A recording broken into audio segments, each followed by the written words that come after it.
Assalamualaikum warahmatullahi wabarakatuh. Selamat datang di channel As by Story. Jangan lupa like, komen dan subscribe serta aktifkan lonceng notifikasi agar tidak ketinggalan cerita menarik lainnya. Sekarang mari kita mulai ceritanya. Mbak jangan sok berkuasa ya di sini. Kalau bukan karena masku nikahin Mbak juga nggak bakal bisa nikmatin gaya hidup glamor gaya gini. Kejayaan keluarganya Mbak itu udah selesai. Disa kecil bersembunyi di belakang pintu. Ia mendengarkan apa yang disampaikan oleh Tante Praya kepada maminya. Tantenya itu tiba-tiba datang dan mencari papinya yang saat ini sedang tidak ada di rumah karena urusan pekerjaan. Tantenya itu datang dan menyebut-nyebut soal butuh bantuan kepada papinya untuk suaminya. Disa tidak tahu jelasnya bagaimana. Tapi yang jelas tantenya itu sekarang terlihat marah dan berapi-api menyembur maminya dengan kata-kata kasar dan suara keras.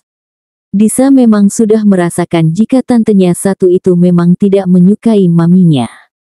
Tantenya itu selalu saya berbicara ketus kepada maminya jika mereka bertemu. Beberapa menit yang lalu, Disa sedang asyik bersama ibunya di ruang baca untuk belajar lalu ada Art yang mengatakan jika ada adik papi datang. Maminya menyuruhnya untuk menunggu di dalam ruang baca, tapi telinga Disa mendengar suara bernada tinggi. Jangan mentang-mentang Mas Praba udah gantiin papa di perusahaan, Mbak jadi semena-mena sama kami. Pokoknya sampaikan ke Mas Praba kalau dia udah pulang. Suruh nemuin aku dan suamiku. Disa yang masih berusia 7 tahun mana tahu masalah apa yang dihadapi oleh orang-orang dewasa. Tapi yang jelas apa yang dikatakan oleh tantenya itu bukan sesuatu yang baik. Di balik tempat persembunyiannya, ia bisa melihat sang mami mengepalkan kedua tangannya. Alih-alih membalas teriakan milik tantenya, maminya justru kembali berucap agar Tante Praya kembali lagi ke sini kalau sang papi sudah pulang. Pada akhirnya maminya tidak melanjutkan menemaninya belajar. Maminya justru kembali ke kamarnya dan menyuruh pembantu untuk memberitahu Disa bahwa dirinya tidak bisa menemani dirinya. Malamnya Disa melangkah masuk ke dalam kamar kedua orang tuanya. Di atas ranjang, Mustika tidur membelakangi pintu. Wanita cantik itu tidak menyadari keberadaan sang putri yang ada di kamarnya, jika saja Disa tidak menaiki ranjang dan berbaring di depannya. Disa boleh tidur di sini malam ini. Boleh, sayang. Sini. Mustika merentangkan tangannya dan membawa Disa masuk ke dalam dekapan hangatnya. Tangannya mengusap-usap surai lembut milik putrinya yang sudah memanjang. Berharap putrinya menemukan kenyamanan dan dapat lekas terlelap. Papi tidak pulang malam ini. Papi sedang bekerja, sayang. Kita bisa tidur di kasur empuk, bisa naik mobil, bisa makan enak karena papi giat bekerja. Jawab Mustika memberikan pengertian kepada putrinya yang barangkali merindukan sang ayah yang saat ini sedang bekerja ke luar kota. Semenjak suaminya menggantikan kepemimpinan ayah mertuanya, pria itu menjadi lebih sibuk dari sebelumnya.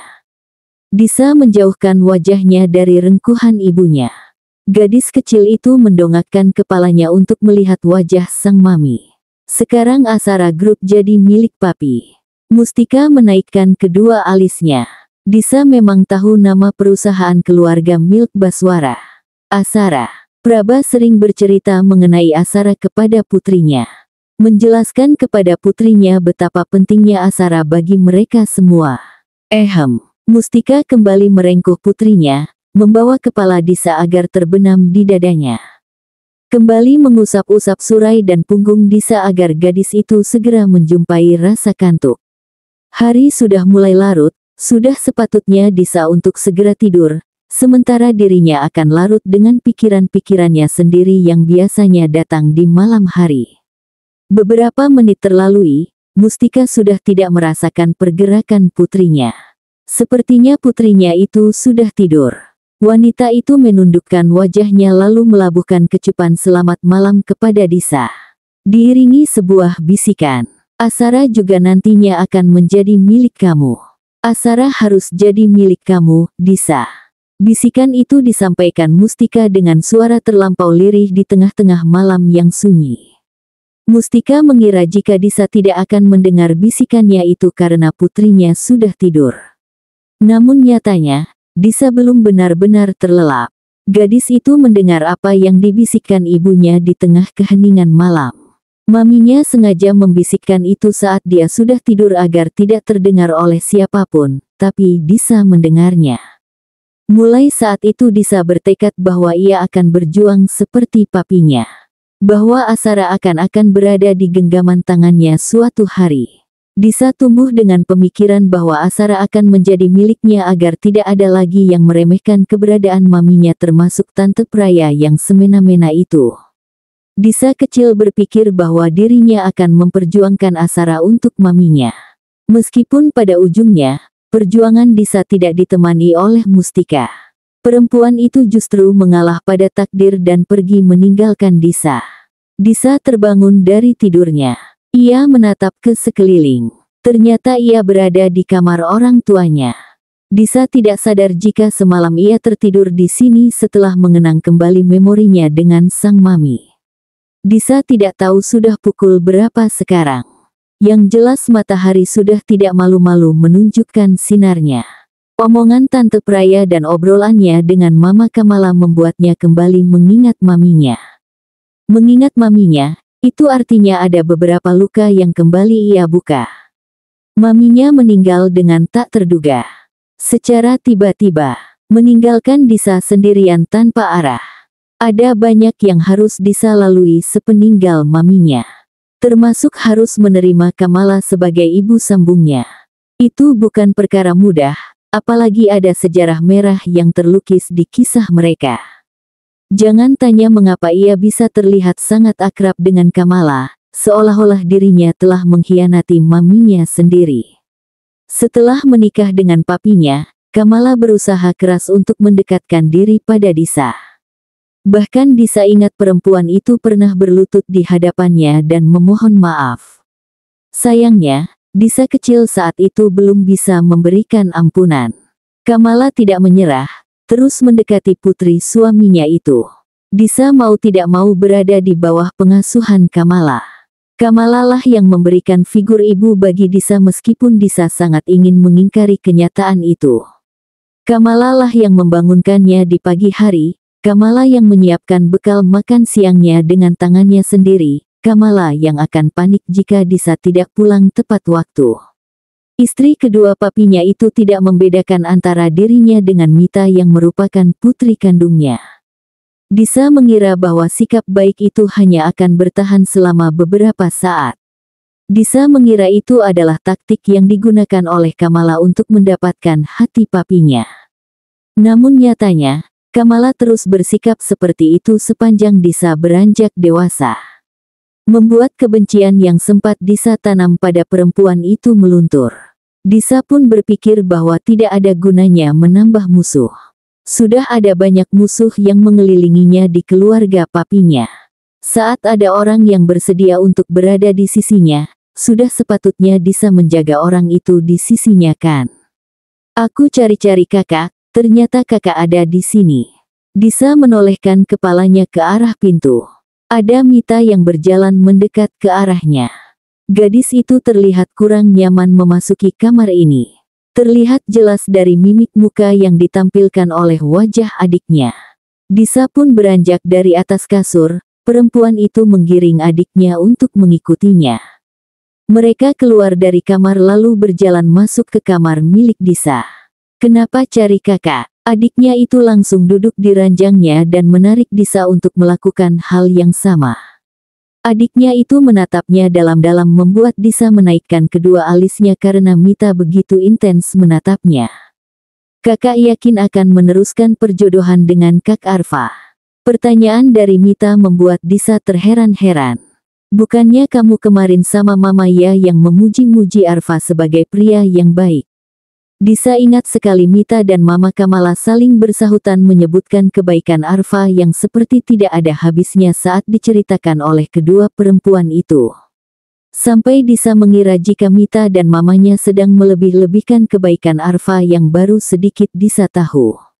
Lalu kenapa adiknya sekarang seolah meragukan keputusannya yang sudah mantap untuk melangkah ke jenjang yang diharapkan oleh papinya menikahi pria bernama Arfa Satya itu? Kak Arfa emang baik, minusnya ada di adiknya. Kenapa dengan adiknya Arfa? Kamu ada masalah sama Avelin? Kalian kelihatan gak akur waktu makan malam kemarin. Disa ingat sempat melihat adiknya memancarkan sorot mata penuh kesinisan pada adik Arfa saat dirinya dan lelaki itu masuk kembali ke dalam rumah setelah terlibat percakapan di halaman belakang rumah. Dia itu genit banget sama Gala. Selalu berusaha ngambil perhatian Gala. Disa kenal siapa itu Gala, lebih tepatnya Jenggala. Tetangga samping rumah. Mita dan Jenggala itu bisa dikatakan tumbuh bersama. Mereka sering menghabiskan waktu bersama. Ia bahkan pernah mendengar sendiri Mama Kamala meminta Jenggala untuk menjaga Mita. Ia sebenarnya kurang setuju dengan hal itu. Mamanya membebankan tanggung jawab kepada Jenggala untuk menjaga Mita. Disa memang tidak punya pengalaman soal urusan cinta, tapi ia tahu bahwa adiknya sudah mengembangkan rasa pada tetangga mereka itu. Sayangnya Disa tidak tahu apakah Jenggala juga menyimpan perasaan yang sama dengan adiknya. Memang apa salahnya? Jenggala kan single. Kalau ada yang genit sama dia nggak apa-apa dong. Mata Mita langsung berkilat. Gadis itu mencebikkan mulutnya. Tidak terima dengan perkataan kakaknya. Ya nggak gitu dong. Gara-gara dia, Gala jadi banyak absen nemenin aku. Sudah Disa bilangkan jika dirinya kurang setuju dengan Mama Kamala yang menyuruh Jenggala untuk menjaga Mita. Adiknya jadi banyak bergantung pada laki-laki itu. Kemana-mana minta diantar oleh Jenggala. Jalan-jalan ke mall, beli buku, menonton konser, semua itu Mita meminta ditemani oleh Jenggala. Padahal Jenggala punya kehidupannya sendiri.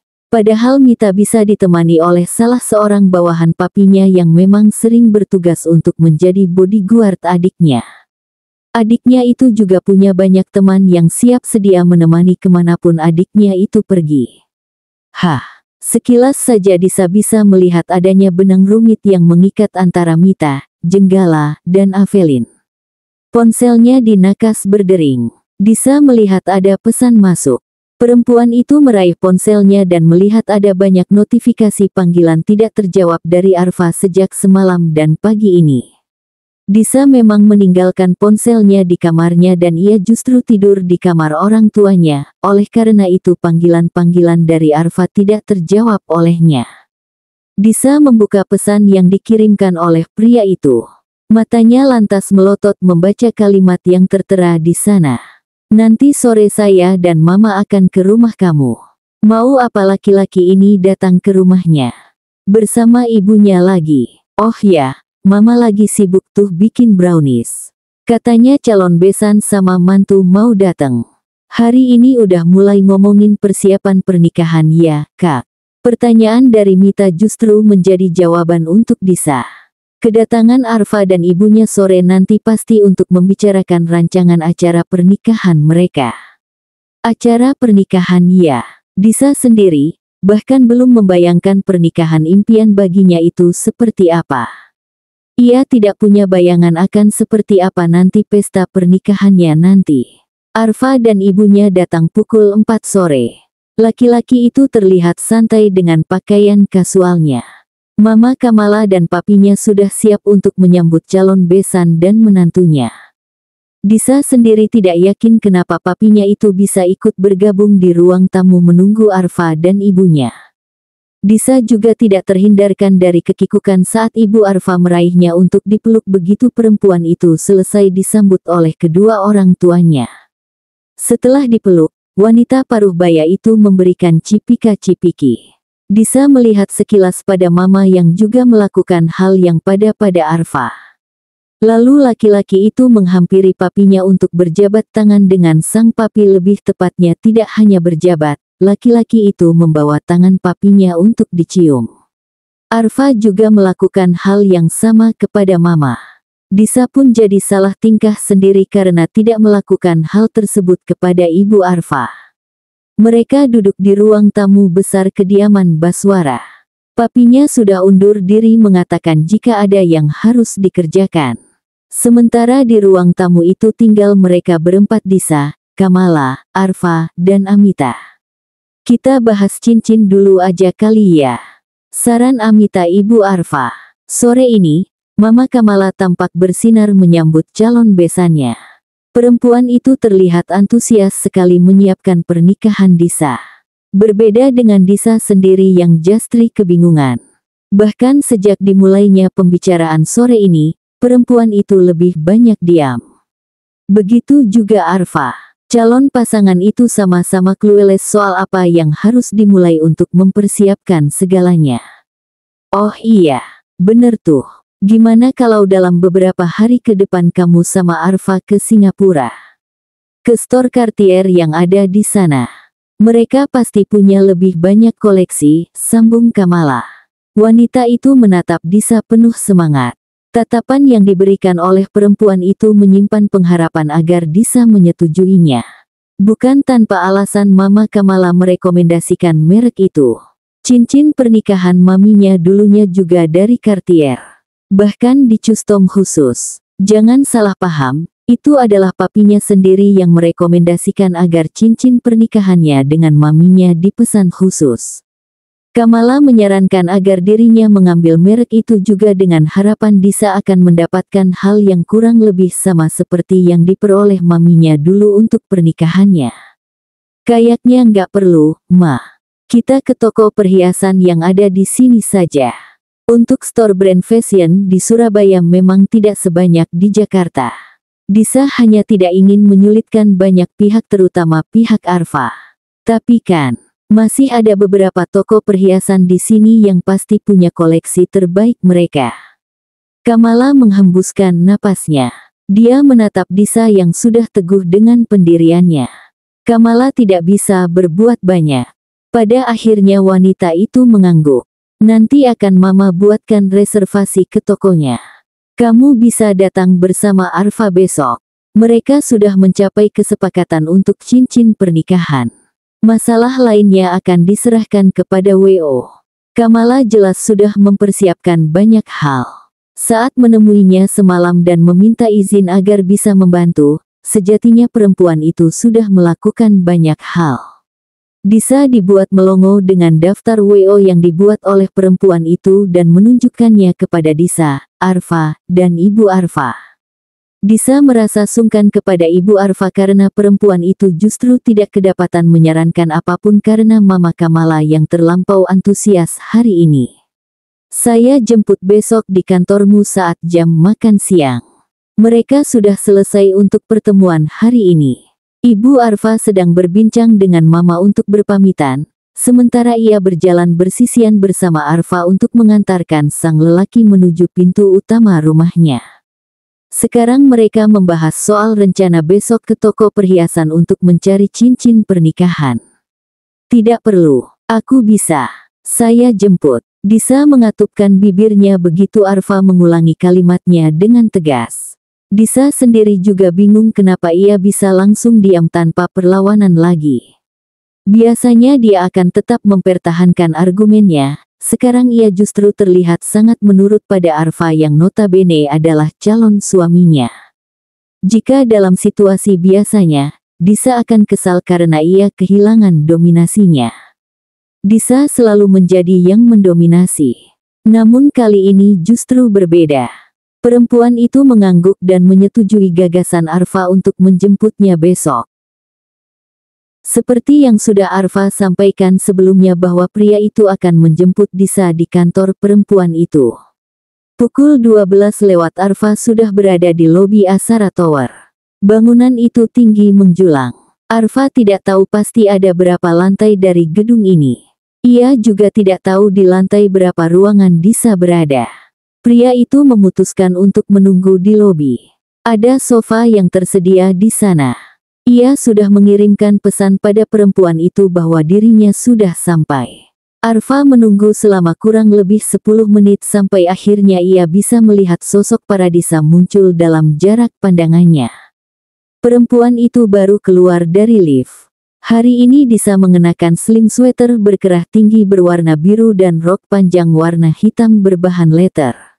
Apa yang dikenakan semakin mendukung wajah rupawan perempuan itu. Arfa tidak memungkiri jika Disa memang menawan. Pandangan Arfa yang tertuju pada Disa teralihkan oleh sosok lain yang juga memasuki lobi dari pintu utama.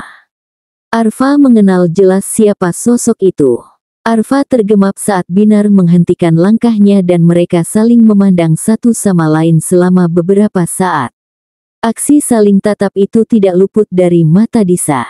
Perempuan itu melihat Arfa yang sebelumnya memandang ke arahnya lalu teralihkan ke arah lain. Disa mengikuti arah pandang laki-laki dan menemukan Binar berdiri tidak jauh. Detik selanjutnya terdengar dengusan ringan dari bibir Disa. Apa ini? Apa siang ini Disa akan disuguhi drama picisan? Disa melanjutkan langkah kakinya yang terbalut heels keluaran Jimmy Choo. Ketukan heelsnya terdengar jelas. Disa yakin Arfa bisa mendengarnya saat dirinya sudah berada di dekat laki-laki itu, membuat Arfa akhirnya mengalihkan pandangan lagi ke arahnya. Ayo, Arfa tidak berbicara. Laki-laki langsung berdiri begitu Disa sudah berada di hadapannya. Pria itu kemudian mengulurkan telapak tangannya kepada Disa yang disambut dengan keringitan oleh perempuan itu. Seingatnya, pria ini beberapa menit yang lalu saling bertatap-tatapan dengan perempuan yang Disa kenali sebagai kekasih laki-laki itu. Lalu sekarang menawarkan telapak tangan ke arahnya untuk digenggam. Disa mengikuti alur yang sedang dibuat oleh Arfa, maka perempuan itu menyambut uluran tangan sang pria. Hal pertama yang dirasakan oleh Disa adalah tangan Arfa yang terasa hangat karena suhu badan pria itu. Berbeda dengan dirinya yang cenderung bersuhu tubuh rendah. Arfa pun sepertinya bisa merasakan suhu rendah dari tangan Disa. Disa dibuat semakin terkejut lagi ketika Arfa menarik tangannya yang sudah digenggamnya itu untuk membawa tubuh Disa mendekat ke sisi tubuh sang pria.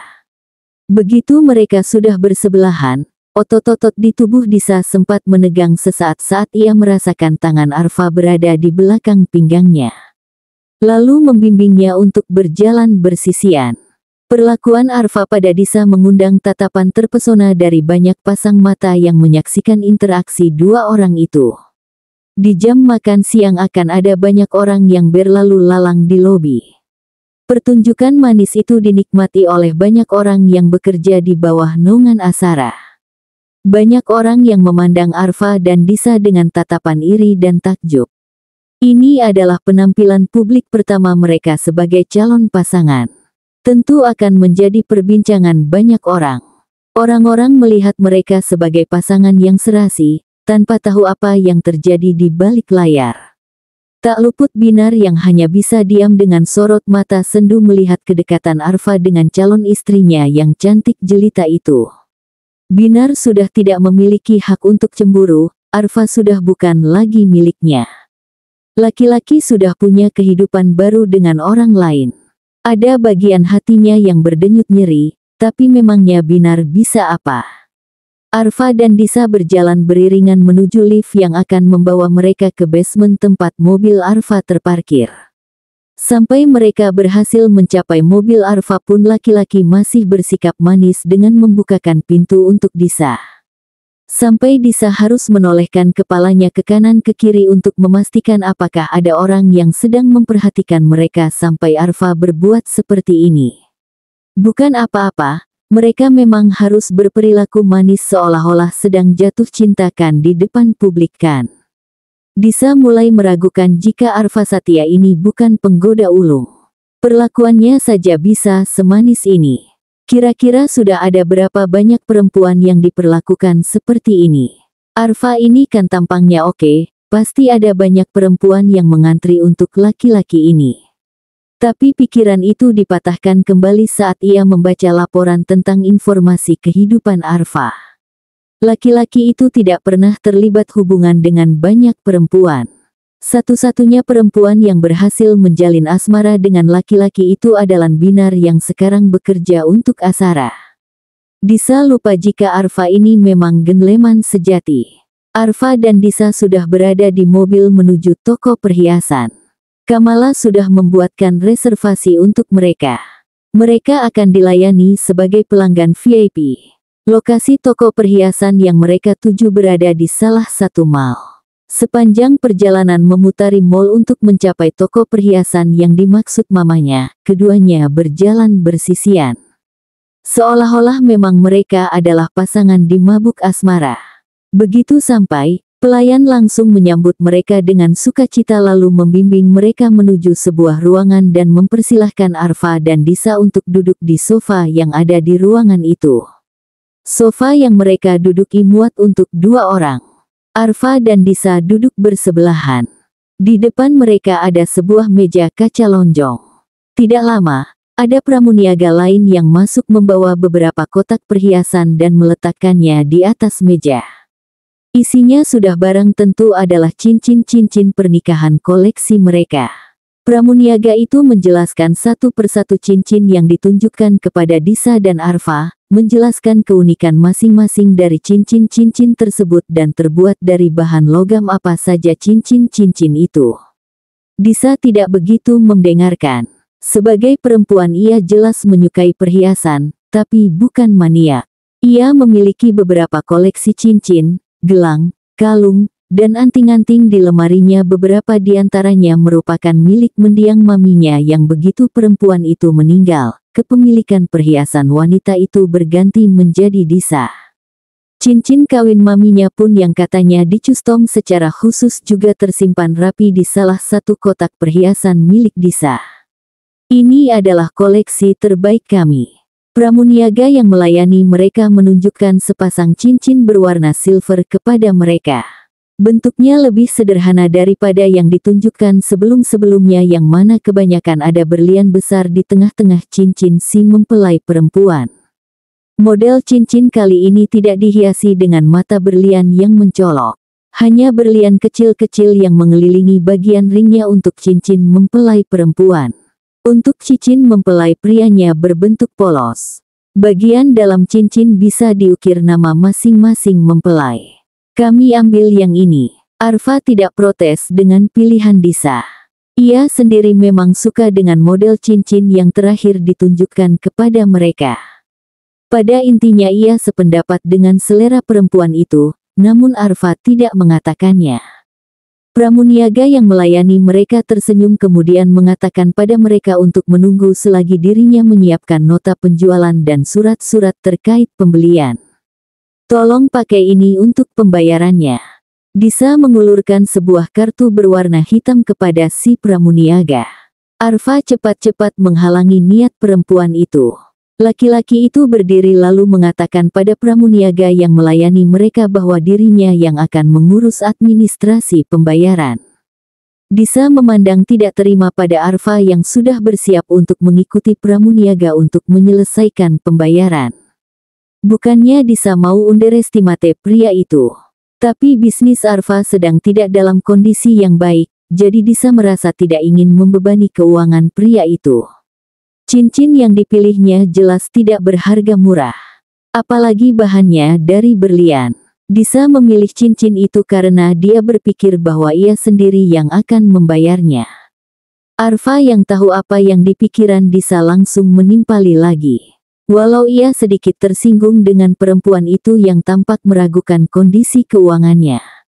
Walaupun Wiyasa sedang tidak dalam kondisi optimal, Arfa punya cukup uang untuk mendanai cincin pernikahan mereka. Itu sudah menjadi kewajibannya sebagai mempelai laki-laki bukan? Percayalah, walaupun bisnis keluarga saya hampir bangkrut, saya masih sangat mampu untuk mendanai pernikahan kita. Tidak perlu mengkhawatirkan keuangan saya bahkan bisa membiayai seluruh pesta pernikahan kita. Kerutan di kedua alis Disa semakin menukik. Sombong sekali laki-laki ini. Laki-laki itu sudah tertelan di balik pintu mengikuti pramuniaga untuk menyelesaikan pembayaran. Semoga saja Arfa tidak menyesal saat mengetahui harga cincin yang dipilihnya. Lalu apa katanya tadi? Membiayai seluruh pesta pernikahan mereka. Tidak tahukah Arfa bahwa Kamala jelas menginginkan yang terbaik untuk dirinya? Disa yakin jasa WO yang disewa bukan jasa WO sembarang. mereka akan menggelontorkan banyak uang untuk itu. Pernikahannya sebagai salah satu anggota Baswara jelas tidak akan biasa-biasa saja. Orang-orang saya sudah banyak yang menyebut bahwa pernikahan mereka adalah royal wedding. Mereka sudah selesai untuk urusan cincin. Cincin itu sudah terbungkus rapi di dalam tas kertas yang bisa letakkan di kursi belakang mobil Arfa. Besok mereka ada agenda lagi untuk menemui W.O. Mereka jelas akan sering bertemu, itu adalah sesuatu yang tidak terelakkan. Mamanya memaksa agar Disa mau meluangkan waktunya untuk mengurus rancangan acara pernikahannya. Padahal sebelumnya ia sudah menyampaikan bahwa ia memasrahkan semuanya kepada Kamala. Besok sepertinya tidak perlu menjemputku. Kita bisa berangkat sendiri-sendiri. Itu akan lebih menghemat waktu. Daripada kamu harus bolak-balik dari kantormu ke kantorku. Suara Disa memecah keheningan di dalam mobil yang sejatinya tidak sepenuhnya hening. Ada suara radio yang terputar. Hanya saja tidak ada percakapan dari dua manusia yang ada di dalam kereta besi itu. Tidak apa, saya akan menjemputmu, jawab Arfa tegas. Pandangan laki-laki itu masih fokus pada jalanan di depannya. Raut wajah laki-laki itu terlihat datar. Kenapa? Ingin bertemu dengan pacarmu? Ya. Itulah yang dipikiran Disa saat mendapati Arfa begitu teguh dengan pendiriannya untuk menjemput Disa di kantornya. Barangkali laki-laki itu menikmati waktu-waktu bisa saling berpandangan dengan sang kekasih. Celetukan Disa itu berhasil membuat sedikit perubahan di mimik wajah Arfa. Sudut bibir Disa sedikit terangkat melihat hal itu walau hanya sepersekian detik karena Arfa itu pandai sekali mengendalikan diri. Pria itu sudah kembali pada wajah datarnya. Kami sudah berpisah, suara berat Arfa pun terdengar datar juga. Pria itu tidak melihat jika Disa yang kali ini merasa terkejut dengan jawaban pria itu. Perempuan itu hanya tidak menyangka jika secepat ini Arfa memutuskan kekasihnya yang sudah dipacarinya selama bertahun-tahun. Ia kira laki-laki itu akan menunda-nunda untuk menyudahi hubungan dari pacarnya sampai mendekati hari H pernikahan mereka. Wah, haruskah Disa terkesan? Baguslah. Untuk saat ini memang ada baiknya putus. Berita pernikahan kita sudah dirilis. Orang-orang menanggapinya dengan positif dan ada baiknya menjaga untuk tetap seperti itu. Toh kalian juga bisa pacaran lagi kapan-kapan. Tidak ada jawaban dari Arfa. Laki-laki itu diam tidak menanggapi Disa. Hari ini tepatnya pagi ini, berita pernikahan mereka berdua sudah dirilis dan menjadi perbincangan hangat. Banyak orang-orang yang mengantisipasi pernikahan mereka dan menyebut mereka sebagai royal couple karena sama-sama berasal dari kalangan atas. Meskipun Wiyasa sedang mengalami penurunan, tapi tidak menutupi fakta bahwa selama ini Wiyasa membawa cukup banyak pengaruh. Selama berkiprah, Wiyasa telah mengerjakan berbagai proyek, baik fasilitas umum, kawasan industri, gedung perkantoran, hotel, maupun pemukiman bertingkat. Putri mahkota Asara Group dikabarkan akan menikah. Calon pewaris Wiyasa Karya akan segera menikah dengan putri konglomerat Baswara. Asara Group akan berbesan dengan Wiyasa. Intip profil Arfa Satya Wiyasa yang akan menjadi suami dari si cantik Paradisa Baswara. Paradisa Baswara, putri pengusaha kaya Praba Baswara akan melangsungkan pernikahan tahun ini. Kira-kira begitulah isi headline news hari ini. Ada lagi tajuk-tajuk berita yang terkesan sangat berlebihan. Banyak orang yang mengenal Asara Group yang bergerak di bidang FMCG. Ada banyak masyarakat yang menggunakan produk-produk dari Asara. Pernikahan mereka jelas mendapat banyak sorotan di kalangan masyarakat khususnya mereka yang berkecimpung di dunia bisnis. Papanya itu benar soal pernikahan ini akan membawa keuntungan untuk perusahaan mereka. Berita pernikahannya dengan Disa mengembalikan reputasi perusahaan yang sempat memburuk. Saham Wiyasa Karya mulai mengalami kenaikan. Tidak hanya itu, terhitung sudah ada 3 klien yang menghubungi Arfa untuk meminta membicarakan lagi soal peninjauan proposal kerjasama yang sebelumnya sempat dihentikan sepihak oleh mereka. Betapa konyolnya rencana pernikahan ini bisa membangkitkan perusahaannya yang hampir sekarat. Nyatanya pernikahan ini memang memberikan keuntungan nyata untuknya. Arfa yakin papanya sedang bersorak gembira sekarang mengetahui perusahaan yang mulai mengalami kemajuan. Padahal pria itu yang dengan dibodohi oleh orang kepercayaannya hingga membawa kerugian amat besar, tapi Arfa yang harus menanggung akibatnya dan menyelesaikan permasalahan. Arfa tahu jika ia tidak bisa lagi mundur. Hanya ada jalan lurus ke depan untuknya. Bersambung.